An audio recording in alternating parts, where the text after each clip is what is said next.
बहन जी नमस्कार। नमस्ते। जी क्या नाम है आपका? रूपाली पाटिल।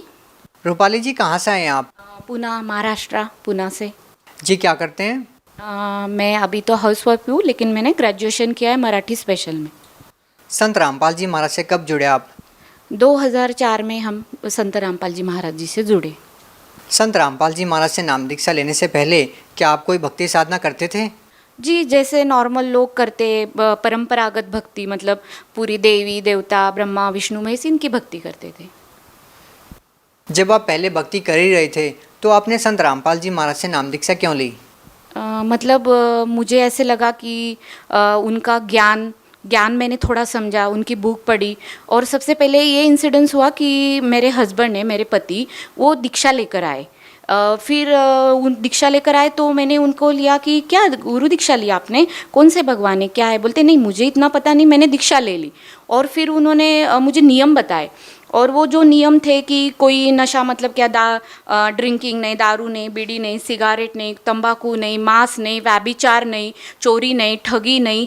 तो मुझे वो नियम इतने अट्रैक्ट हुए कि देखो, मैंने आज तक ऐसे कोई संत नहीं सुने कि ये नियम नहीं, नियम मतलब मेरा जो लाइफ के तरफ एक गोल था कि इंसान का लाइफ कैसे होना चाहिए, कि उसके लाइफ में सब परफेक्ट होना चाहिए। उसका जो हस्बैंड है तो वो उसे कोई व्यसन नहीं चाहिए, मतलब व्यसन नहीं है उसके साथ। अगर ये नियम मतलब सोचो कि किसी पराई नारी के तरफ बहन बेटी के भाव देखो, उसको रिस्पेक्ट करो, चोरी नहीं, ठगी नहीं, कोई 2 नंबर का काम नहीं। मैंने बोला मुझे पहले से, वैसे मैं सोशल इसमें ना, सोशल जो इशू होते उसमें पहले से बचपन से मुझे इंटरेस्ट था कि अपना समाज कैसे होना चाहिए, जो भी एक होता है अच्छा समाज होना चाहिए, बुराई नहीं होनी चाहिए, कुरीतियाँ नहीं होनी चाहिए। और संत रामपाल जी महाराज के नियम पढ़ के मुझे बहुत खुशी हुई, अच्छा लगा। ज्ञान तो मैंने सोचा इतना मैंने सुना नहीं था, लेकिन तब तक उनका नियम सुन के मुझे अट्रैक्शन हुआ और मैंने बोला चलो बहुत अच्छा काम किया। और मुझे क्यों और अच्छा लगा कि उसमें जो था ड्रिंकिंग का, मतलब कोई ड्रिंकिंग नहीं करना।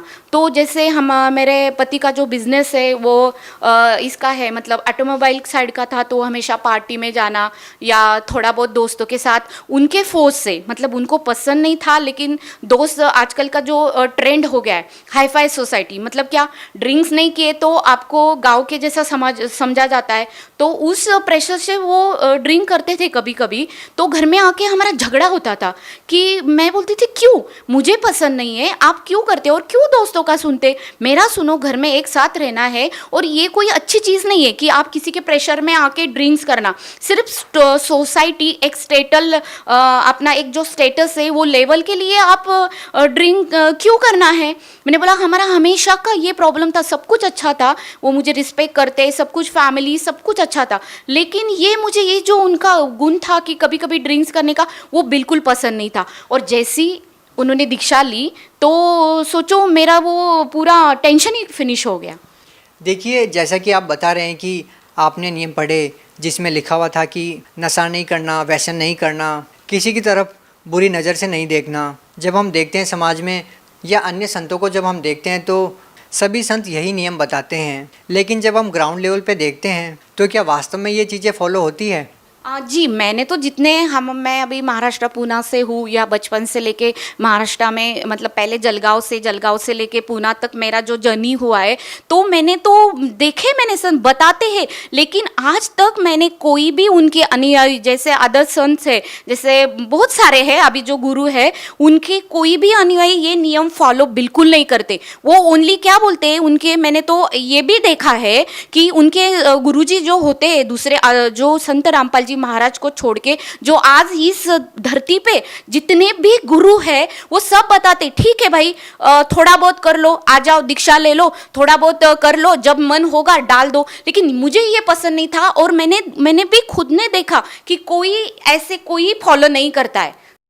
आप एक शिक्षित महिला हैं, आपने बताया कि आपके पति ड्रिंक करते थे, आपको वो बिल्कुल अच्छा नहीं लगता था और आपके झगड़े होते थे। लेकिन उन महिलाओं की बात की जाए जो बहुत ही गरीब है, निचले तबके से आती हैं, उनके पति जब इस तरह के नशे करते हैं तो आप सोच सकते हैं कि उनके परिवार के भरण पोषण के लिए जो कमाई होती है उसका बहुत सारा हिस्सा वो नशा करने में लगा देते हैं। तो उनके घरों में कितने झगड़े हो सकते हैं, इस बात का अंदाज़ा आप बखूबी लगा सकते हैं। आप उन महिलाओं के लिए क्या कहना चाहेंगे जिनके पति बहुत ज़्यादा नशा करते हैं और बहुत सारी बुराइयों में लगे हुए हैं? हाँ नहीं, उन महिलाओं के लिए तो मैं कह सकती हूँ, देखो आज तक सरकार ने तो कितने सारे नियम निकाले कि दारूबंदी कर दो, यहाँ ये कर दो, और लेकिन हमने जैसे सोचा, पेपर में देखते, न्यूज़पेपर में पढ़ते, टीवी में पढ़ते, ओनली नियम सिर्फ है ना फॉलो करने के लिए नहीं है, वो नियम सिर्फ कागजों पे है। ये योजना निकाली, वो योजना, एक मोर्चा निकाला, पैसे देके भी मैंने फॉलो किया है। मैं सोशल वर्क में मुझे इंटरेस्ट था, मैंने देखा है पहले कि लोग सिर्फ नियम है ना ये करते, क्या करते हैं, सिर्फ बनाते हैं, लेकिन उसका वो जो अवलंबन मतलब जो करना है वो कुछ भी उसका 0% है, कुछ भी आज तक। तो फिर अब तक तो फिर कितना समाज कब से ये चल रहा है, तो हम तो सुधर चुके होते। अभी जैसे कि आपने बहुत सारी बातें बताई, लेकिन लोगों को ये लगता है कि किसी संत से नाम दीक्षा ली जाए, संत से जुड़ा जाए तो उसको आर्थिक लाभ हो, शारीरिक लाभ हो, मानसिक लाभ हो, उसको आध्यात्मिक लाभ हो। हम आपसे पूछना चाहेंगे कि आपको संत रामपाल जी महाराज से नाम दीक्षा लेने के बाद आपको क्या क्या लाभ हुए हैं?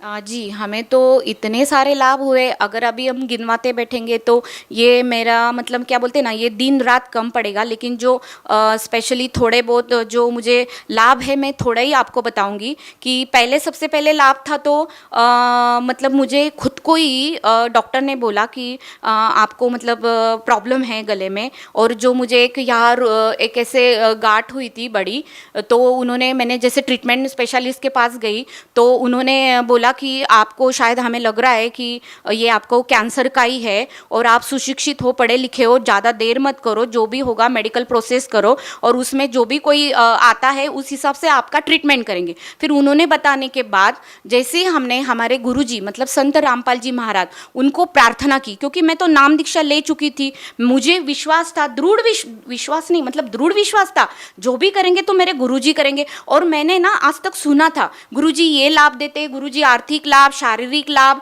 आध्यात्मिक लाभ, सब लाभ देते। तो मैंने बोला अभी ना मैं खुद ही परीक्षा ले लेती हूँ, अभी तो मेरे ऊपर समय आया। तो मैंने अंतर आत्मा से प्रार्थना की, और प्रार्थना करने के बाद फिर गुरुजी को जैसे हमने बोला, मतलब आत्मा से, मैंने मुंह से नहीं बोला। और सोचो जैसे डॉक्टर ने बोला वो ट्रीटमेंट की, और मेरा जो रिजल्ट आया, मेरा जो रिपोर्ट आया, तो आप लोग हैरान हो जाओगे।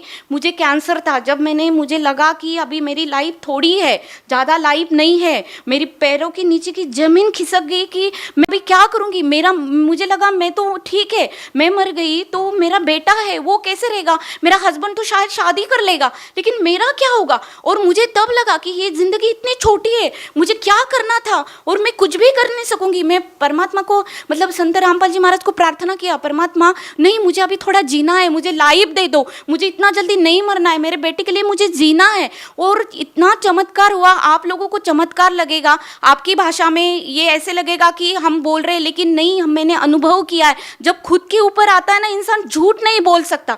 मैं जो भी बोल रही हूँ एक शब्द सच बोल रही हूँ, क्योंकि मैंने जो 2 दिन जब तक मेरा रिपोर्ट नहीं आता, मैंने सहा है कि मृत्यु क्या होती है और जीना क्या होता है। और मेरे परमात्मा ने, गुरु जी ने, संत रामपाल जी महाराज ने इतना प्रार्थना हमने लगाने के बाद उनका ये आया, मतलब उनका मैसेज आया कि बेटा परमात्मा आपको दया करेंगे, आपके संत रामपाल जी महाराज आपके ऊपर दया करेंगे। और फिर हमने मेडिकल रिपोर्ट पाया शाम को, तो उसमें लिखा था कि मुझे सिर्फ ओनली वायरल इन्फेक्शन है। जो 4 डिसीज मुझे बताया था कि एक सर्वाइकल कैंसर, एक टीबी और 2 ऐसे थ्रोट के हिसाब से ही उन्होंने बताया था। और मुझे और क्यों लगा पता है क्या, तो एक मेरे साथ एक बात हुई। हमारे घर की हेरिडिटी ऐसी है, मेरे दादा को कैंसर था, मेरी जो ये है मतलब मेरे चाचा है वो खुद डॉक्टर थे, उनको तक कैंसर हुआ। और कैंसर मतलब वो लोग अर्ली एज मतलब कम एज में वो गुजर गए,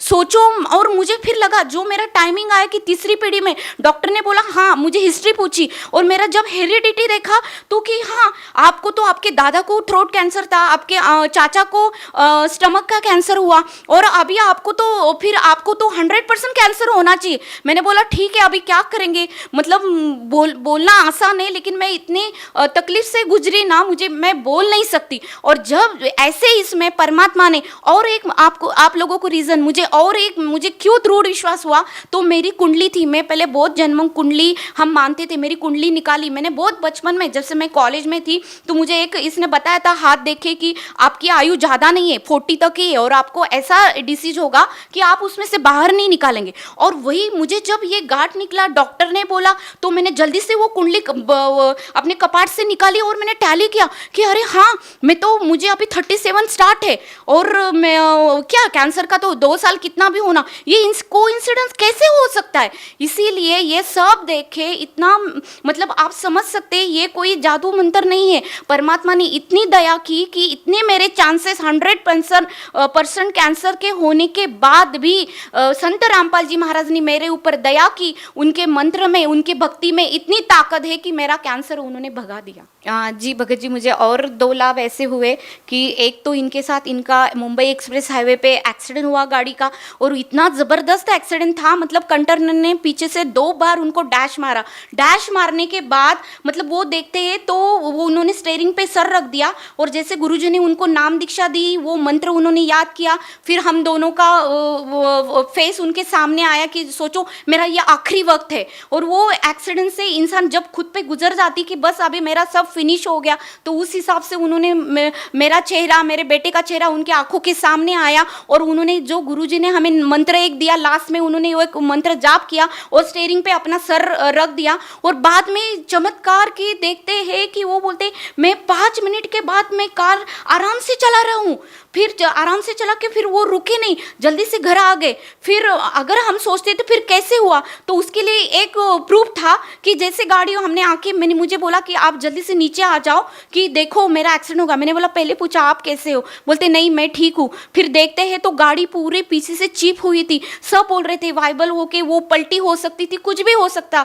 लेकिन ऐसे हुआ कि परमात्मा ने उन्हें साक्षात बचा लिया। फिर हमें पता चला कि भगवान क्या है। और दूसरा एक लाभ मेरे बेटे के सामने, वो बेंगलोर में पढ़ने के लिए है, तो वो जैसे घर से दूर था, डॉक्टर ने बोला उसको चिकन पॉक्स निकला, और फिर वो रोने लगा कि मम्मा मैं अभी क्या करूँगा, चिकन पॉक्स निकले मुझे, और अभी मेरा 1 महीना पूरा मेरा स्टडी ब्रेक हो जाएगा और मैं ये नहीं कर पाऊँगा। तो फिर हमने बोला ठीक है कोई बात नहीं, अपन प्रार्थना करेंगे परमात्मा से। आश्रम में प्रार्थना की कि देखो ऐसे हो गया मालिक, हम क्या करेंगे। तो प्रार्थना करने के बाद मालिक ने बोला कि जैसे जोत लगा दो। आपने उसको भी ध्यान आया कि मैंने जोत नहीं लगाई, और जैसे उसने इमीडिएटली जोत लगाई रात को 10:30-11 बजे, और सुबह देखते आप मतलब इतना चमत्कार की। हम भी इधर प्रार्थना की, उसने भी परमात्मा के आत्मा से प्रार्थना की, तो उसका चिकन पॉक्स पूरा गायब। तो हमने मेडिकली तो भी हमारा समाधान नहीं हुआ, तो हमने बोला प्लीज़ आप बेटा आप जाके डॉक्टर को एक बार कंफर्म कर लो कि सच में चिकन पॉक्स गायब हो गए। तो वो डॉक्टर के पास गया और डॉक्टर ने बोला कि जी हाँ,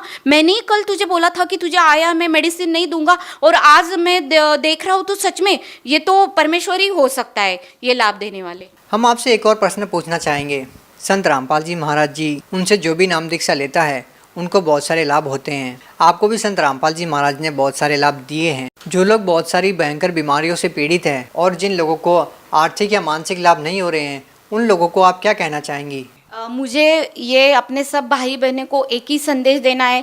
मैं तो कोई ये नहीं कर सकती हूँ, मतलब संदेश देने जैसी मैं उतनी नहीं हूँ, लेकिन मैं प्रार्थना कर सकती हूँ सारी जगत को कि जिनको प्रॉब्लम है ना, आप आ जाओ, आप अनुभव करो, सत्संग सुनो, और एक्चुअली अपने जो ग्रंथ है, बुक है, उसमें क्या नॉलेज है। सबसे पहले हम सब शिक्षित है, हमें कोई हमारा ध्यान भटका नहीं सकता। आज तक हमने जो भी भक्ति की, एक परंपरागत भक्ति की, जो भी मनगढ़ंत सुनते आए, दादा परदादा उनकी भक्ति फॉलो करते आए, लेकिन हमने आज तक नहीं सोचा कि हम जो कर रहे और ये क्यों हो रहा है। अभी हम बोलते हैं भगवान ये करता है वो करता है, हम तो आज तक जो परंपरागत ब्रह्मा विष्णु महेश जी ये सब भक्ति करते आए, लेकिन मिला क्या, फिर क्यों नहीं मिला, क्यों दुखों के पहाड़ हमारे ऊपर गिर रहे, क्यों दुखी है, किसी को कैंसर है, किसी को ये बीमारी, किसी को वो बीमारी, सब परेशान।